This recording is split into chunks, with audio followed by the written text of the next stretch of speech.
तिरुपति बालाजी को गोविंदा नाम कैसे मिला? यह एक अत्यंत रोचक घटना है। माँ महालक्ष्मी की खोज में भगवान विष्णु जब भूलोक पर आए तब यह सुंदर घटना घटी।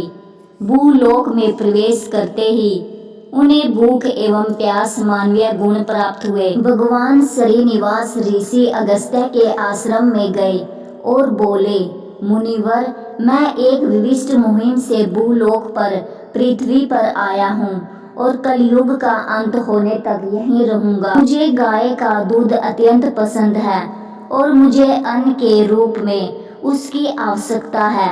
मैं जानता हूँ कि आपके पास एक बड़ी गौशाला है, उसमें अनेक गाय हैं। मुझे आप एक गाय दे सकते हैं क्या?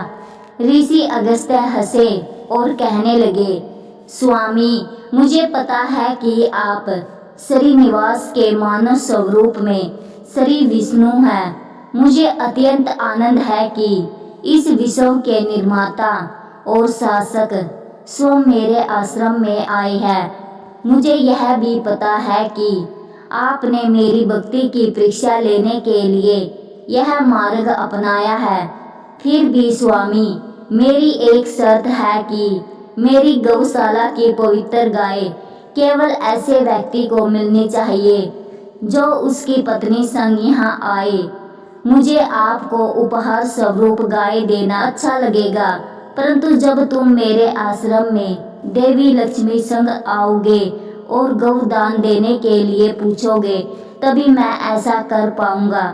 भगवान श्रीनिवास हंसे और बोले, ठीक है मुनिवर, तुम्हें जो चाहिए वह मैं करूंगा। ऐसा कहकर वे वापस चले गए। बाद में भगवान श्रीनिवास ने देवी पद्मावती से विवाह किया।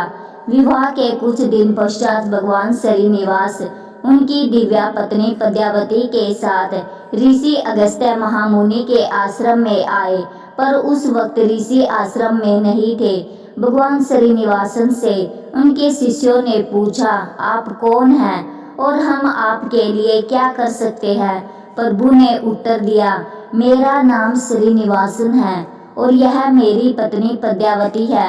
आपके आचार्य को मेरी रोज की आवश्यकताओं के लिए एक गाय दान करने के लिए कहा था, परंतु उन्होंने कहा था कि पत्नी के साथ आकर दान मांगेंगे तभी मैं गाय दान दूंगा। यह तुम्हारे आचार्य की शर्त थी, इसलिए मैं अब पत्नी संग आया हूँ। शिष्यों ने विनम्रता से कहा, हमारे आचार्य आश्रम में नहीं है, इसलिए कृपया आप गाय लेने के लिए बाद में आइए। श्रीनिवासन हंसे और कहने लगे, मैं आपकी बात से सहमत हूँ, परंतु मैं संपूर्ण जगत का सर्वोच्च शासक हूँ, इसलिए तुम सभी शिष्यगण मुझ पर विश्वास रख सकते हैं और मुझे एक गाय दे सकते हैं। मैं फिर से नहीं आ सकता। शिष्यों ने कहा, निश्चित रूप से आप धरती के शासक हैं, बल्कि यह संपूर्ण विश्व भी आपका ही है, परंतु हमारे दिव्य आचार्य हमारे लिए सर्वोच्च है और उनकी आज्ञा के बिना हम कोई भी काम नहीं कर सकते। धीरे धीरे हंसते हुए भगवान कहने लगे, आपके आचार्य का आदर करता हूँ, कृपया वापस आने पर आचार्य को बताइए कि मैं सपत्नी आया था। और ऐसा कहकर भगवान श्रीनिवासन तिरुमाला की दिशा में जाने लगे। कुछ मिनटों में ऋषि अगस्त्य आश्रम में वापस आए और जब उन्हें इस बात का पता लगा तो वे अत्यंत निराश हुए। श्रीमन नारायण स्वयं माँ लक्ष्मी के संग मेरे आश्रम में आए थे। दुर्भाग्यवश मैं आश्रम में नहीं था, बड़ा अनर्थ हुआ। फिर भी कोई बात नहीं, प्रभु को जो गाय चाहिए थी वह तो देना ही चाहिए।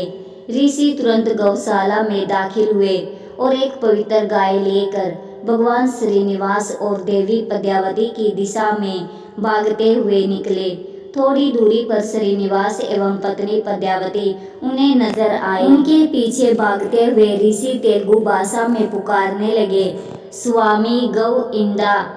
तेलुगु में गौ अर्थात गाय और इंदा अर्थात ले जाओ। स्वामी गौ इंदा, स्वामी गौ इंदा, स्वामी गौ इंदा, स्वामी गौ इंदा। स्वामी गाय ले जाइए। कई बार पुकारने के पश्चात भी भगवान ने नहीं देखा।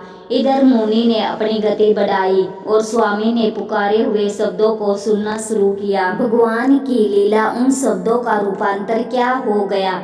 स्वामी गोविंदा, स्वामी गोविंदा, स्वामी गोविंदा, गोविंदा गोविंदा गोविंदा। ऋषि के बार बार पुकारने के पश्चात भगवान श्रीनिवास, वेंकटेश्वर एवं देवी पद्मावती वापस मुड़े और ऋषि से पवित्र गाय स्वीकार की। मुनिवर, तुमने ज्ञात अथवा अज्ञात अवस्था में मेरे सबसे प्रिय नाम गोविंदा को 108 बार बोल दिया है। कलयुग के अंत तक पवित्र सप्त पहाड़ियों पर मूर्ति के रूप में भूलोक पर रहूंगा। मुझे मेरे सभी भगत गोविंदा नाम से पुकारेंगे। धन्यवाद।